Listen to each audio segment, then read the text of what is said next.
Scene 1, the prelude. Visual, slow aerial sweep over the Mediterranean. The sun sets behind the limestone cliffs of Malta. The sound of crashing waves mixes with a low, rhythmic drum beat. Narrator. The year is 1565. The Mediterranean is no longer just a sea.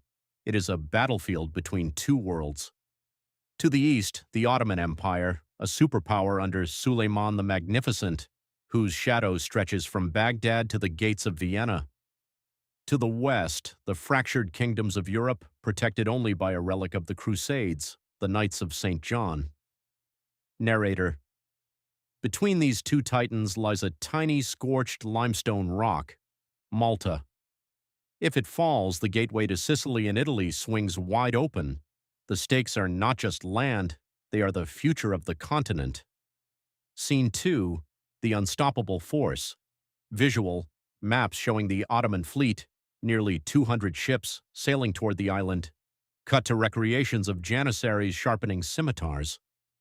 Narrator. In May, the horizon disappears. 40,000 Ottoman soldiers arrive. They are the finest military machine on earth. Facing them are only 500 knights and roughly 6,000 local Maltese militia and Spanish soldiers. Historian, interview style.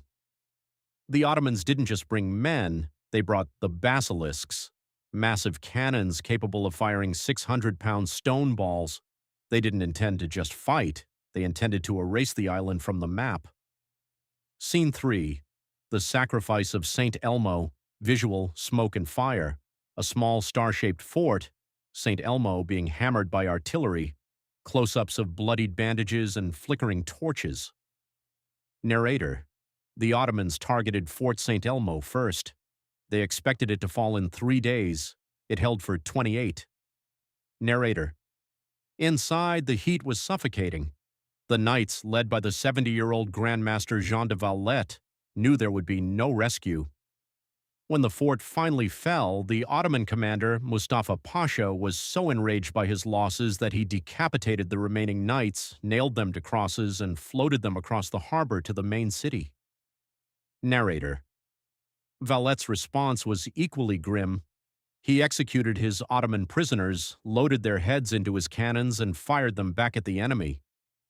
The message was clear: there would be no surrender, only the grave. Scene 4. The Great Siege. Visual, montage of trench warfare, mining, and hand-to-hand combat.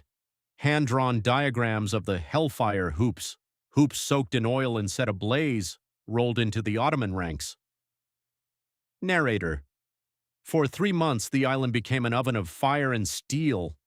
The Ottomans launched massive infantry assaults, but the Maltese people, men, women, and children, fought alongside the knights, pouring boiling pitch and rocks from the walls.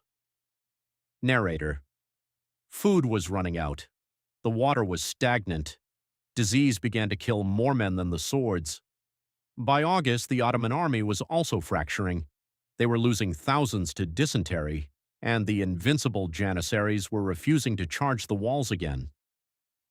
Scene 5. The tide turns. Visual, the horizon again.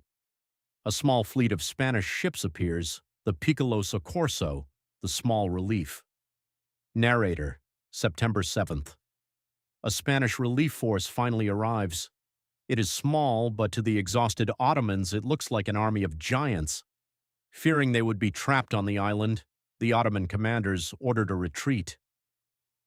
Narrator.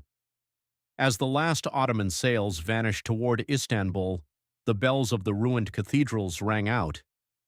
The impossible had happened. The most powerful empire on earth had been broken by a few hundred knights and a defiant island population. Scene 6. The Legacy. Visual, present-day Valletta. The massive Yellowstone bastions still standing, tourists walking where the cannons once stood. Narrator.